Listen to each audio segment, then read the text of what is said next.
Hi friends, అందరు ఎలా ఉన్నారు? మీరందరు బాగుండాలని నేను మనస్ఫూర్తిగా కోరుకుంటున్నాను. ఈరోజు వీడియో ఏంటి అంటే ధనుర్మాసనం. ధనుర్మాసనం యొక్క విశిష్టత ఏంటి, అలాగే ఈ ధనుర్మాసాన్ని శూన్యమాసం అని ఎందుకు పిలుస్తారు, అండ్ అదేవిధంగా ఈ కాలంలో వివాహాలను ఎందుకు వాయిదా వేస్తారు, అండ్ అదేవిధంగా తిరుమల తిరుపతి దేవస్థానంలో సుప్రభాతాన్ని ఎందుకు నిలిపివేస్తారు, ఎందుకు ఏమిటి అనేది మనం ఈ వీడియోలో తెలుసుకుందాం. తెలుగు పంచాంగం ప్రకారం కార్తీక మాసం, మాఘమాసం, శ్రావణ మాసంతో పాటు ప్రతి నెలకు ఏదో ఒక ప్రత్యేకత ఉంటుంది. అలాగే ధనుర్మాసానికి ఆధ్యాత్మిక పరంగా ఎంతో ప్రాముఖ్యత ఉంది. హిందూ మత విశ్వాసాల ప్రకారం ధనుర్మాసం మతపరమైన ఆరాధన, తీర్థయాత్రలకు ఎంతో కీలకమైనది. ఈ మాసంలో ఉదయం సాయంత్రం ఇంటిని శుభ్రం చేసి దీపారాధన చేయడం వల్ల ధనలక్ష్మి కటాక్షం లభిస్తుందని చెప్పి చాలామంది నమ్ముతారు. ఈ సమయంలో సూర్యుడు దక్షిణాయనం చివరిలో ఉత్తరాయణ ప్రారంభానికి సమీపంలో ఉంటాడు. అయితే ఈ కాలంలో చలి తీవ్రత మరింత పెరుగుతుంది. సూర్యుడు ధనస్సు రాశిలోకి సంచారం చేసే సమయాన్ని ధను సంక్రాంతి అని అంటారు. ఈ సంవత్సరంలో ధనుర్మాసం ఎప్పుడు స్టార్ట్ అయిందంటే డిసెంబర్ 16వ తేదీన స్టార్ట్ అయ్యింది. అంతేకాదు ఇదే నెలలో శ్రీ విష్ణుమూర్తికి ప్రత్యేక పూజలు నిర్వహిస్తారు. ఆగమ శాస్త్ర ప్రకారం ధనుర్మాసంలో నెల రోజుల పాటు వైష్ణవ ఆలయాలతో పాటు తిరుమలలో సుప్రభాతం బదులు తిరుప్పావై గానం చేస్తారు. ధను సంక్రాంతి సమయంలో శ్రీ మహావిష్ణువుకు ప్రత్యేక పూజలు నిర్వహిస్తారు. అయితే ఈ కాలంలో శుభకార్యాలను మాత్రం వాయిదా వేస్తూ ఉంటారు. అయితే ఆగమ శాస్త్ర ప్రకారం ఈ మాసంలో ఆండాల్ పూజ, తిరుప్పావై పఠనం, గోదాదేవి కళ్యాణం వంటి ప్రత్యేక కార్యక్రమాలను నిర్వహిస్తారు. అంతేకాకుండా శ్రీహరి దేవాలయాల్లో అర్చనలు చేసి నివేదనలు చేసి వాటిని పిల్లలకు పంచుతారు. ఇలా చేయడాన్ని బాలభోగం అంటారు. ధనుర్మాసం ఎప్పటి వరకంటే ఈ సంవత్సరం డిసెంబర్ 16వ తేదీన సూర్యుడు ధనస్సు రాశిలోకి ప్రవేశించాడు. అప్పటి నుంచి ధనుర్మాసం ప్రారంభం కానుంది. వచ్చే ఏడాది అంటే 2025 జనవరి 13వ తేదీన మకరంలోకి ప్రవేశించనున్నాడు. ఈ సమయంలో ధర్మాసనం ముగియనుంది. ఈ పవిత్రమైన సమయంలో శ్రీ మహావిష్ణువుకు ప్రత్యేక పూజలు నిర్వహిస్తారు. అసలు ధనుర్మాసం విశిష్టత ఏంటో ఇప్పుడు మనం తెలుసుకుందాం. ధనుర్మాసంలో విష్ణుమూర్తి ఆలయాలతో పాటు ఇతర దేవాలయాల్లో కూడా పండుగ వాతావరణం నెలకొంటుంది. శ్రీహరికి ప్రీతికరమైన మాసం కావడం వల్ల వైష్ణవులు ధనుర్మాస వ్రతం ఆచరిస్తారు. పురాణాల ప్రకారం గోదాదేవి ధనుర్మాసమంతా శ్రీ మహావిష్ణువు వ్రతం చేపట్టి స్వామిని కీర్తించింది. ధనుర్మాసం అంటే దివ్య ప్రార్థనకు అనువైన మాసం అని అర్థం వస్తుంది. ఈ మాసంలో సూర్యదేవుడు వైష్ణవ ఆలయాలను సందర్శించడం వల్ల శుభ ఫలితాలు వస్తాయి. అంతేకాకుండా ధనుర్మాసంలో ఉదయం సాయంత్రం దీపం వెలిగించడం వల్ల లక్ష్మీదేవి అనుగ్రహంతో పాటు దరిద్రం దూరం అవుతుందని పండితులు చెప్తారు.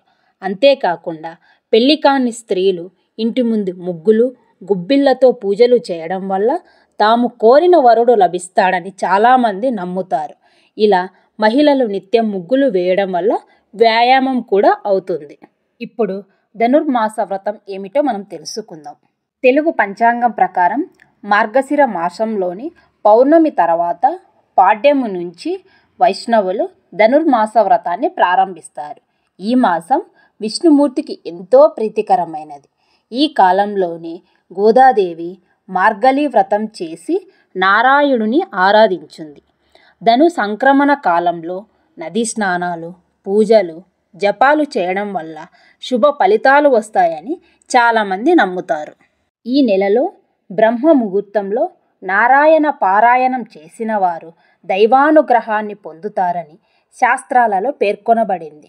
సాక్షాత్తు భూదేవి అవతారమైన అండాల్ రచించిన దివ్య ప్రబంధమైన తిరుప్పావై, ద్రవిడ భాషలో తిరు అంటే పవిత్రం, పావై అంటే వ్రతం అని అర్థం.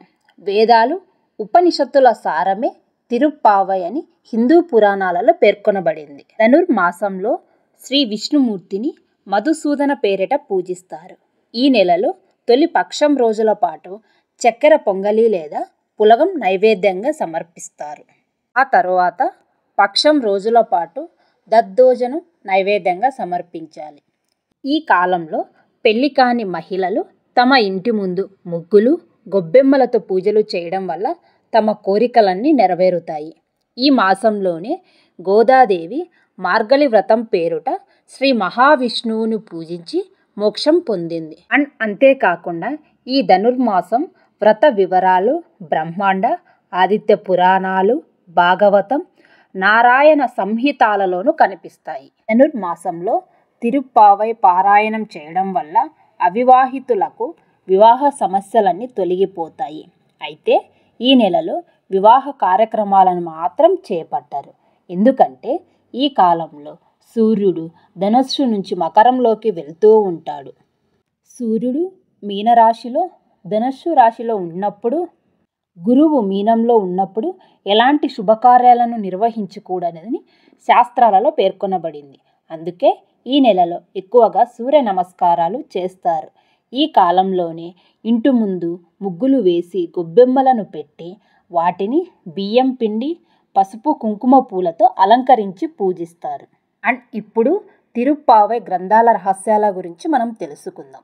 ఈ ధనుర్మాసంలో నెల రోజుల పాటు వెంకన్న సుప్రభాతం ఉండదు. తిరుపల్లియ జిచ్చి అంటే విప్ర నారాయణుడు రచించిన పాశురాలను రోజుకొకటి చొప్పున శ్రీ వెంకటేశ్వరుడు వింటాడు. ఇలా గోదా గీత గోవిందాన్ని వింటూ 7 కొండల స్వామి వారు పరవశించిపోతారు. అందుకే ధనుర్మాసంలో తెలుగు రాష్ట్రాల్లో ఉండే విష్ణుమూర్తి ఆలయాలలో తిరుప్పావై వినిపిస్తూ ఉంటుంది. తిరుప్పావై గ్రంథ రహస్యాలను 30 రోజుల పాటు రోజుకు 2 గంటల చొప్పున వివరిస్తారు. ఇప్పుడు ధనుర్మాసంలో చేయవలసిన పనులను గురించి మనం తెలుసుకుందాం.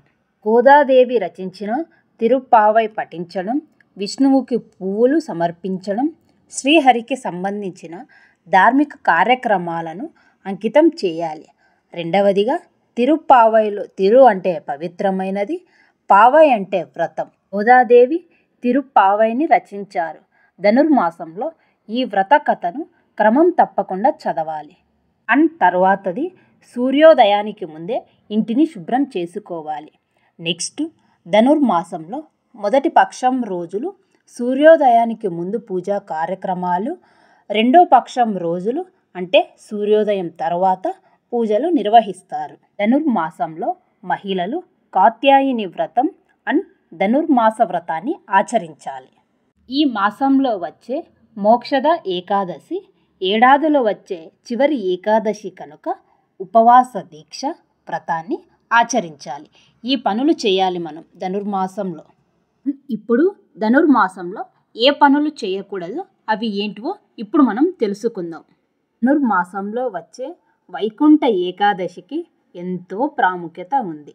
అయితే చివరి ఏకాదశ కారణంగా వివాహం, నామకరణం, కొత్త ఇంట్లోకి ప్రవేశం వంటి శుభకార్యాలను ఖచ్చితంగా మనం వాయిదా వేసుకోవాలి. ధనుర్మాసంలో వివాహం చేసుకుంటే వైవాహిక జీవితంలో కొన్ని అడ్డంకులు ఎదురు కావచ్చు. ఈ సమయంలో కొత్త ఇంట్లోకి ప్రవేశిస్తే కొన్ని ఇబ్బందులు ఎదురవుతాయి. అంతేకాకుండా నామకరణ కార్యక్రమాలు నిర్వహిస్తే పిల్లలకు సురక్షితమైన భవిష్యత్తును అందించకపోవచ్చు. ధనుర్మాసంలో వివాహాలు జరిపించకపోవడానికి శాస్త్రపరమైన, భౌతికపరమైన కారణం కూడా ఉంది. ఈ కాలంలో వాతావరణంలో అనేక మార్పులు జరుగుతాయి. సూర్యుడు ధనుస్సు రాశిలోకి ప్రవేశించడంతో వాతావరణంలో మార్పులు సంభవించి చాలామంది ఆరోగ్యంపై ప్రభావం చూపుతుంది. అందుకే శుభకార్యాలకు మానసికంగా, శారీరకంగా సిద్ధంగా ఉండరు. భోగి రోజున గోదాదేవి శ్రీ రంగనాథుల కళ్యాణంతో ధనుర్మాస వ్రతం ముగుస్తుంది. అయితే ఈ కాలంలో పెళ్ళిళ్ళు, ఇతర శుభకార్యాలు చేయరు. అందుకే దీన్ని శూన్యమాసం అంటారు. ఆ మరుసటి రోజే మకర సంక్రాంతి జరుపుకుంటారు. అందుకే ధనుర్మాసంలో శుభకార్యాలకు దూరంగా ఉండటం మంచిదని పండితులు చెప్తూ ఉంటారు. ధనుర్మాసంలో కొన్ని నియమాలను పాటిస్తారు. అందుకే మనం శుభకార్యాలు కూడా చేసుకోకూడదు. ధనుర్మాసంలో మనం పూజలు చేయడం వల్ల ఎంతో పుణ్యం లభిస్తుంది. ఇది అండి ధనుర్మాసం యొక్క విశిష్టత. Thanks for watching this video.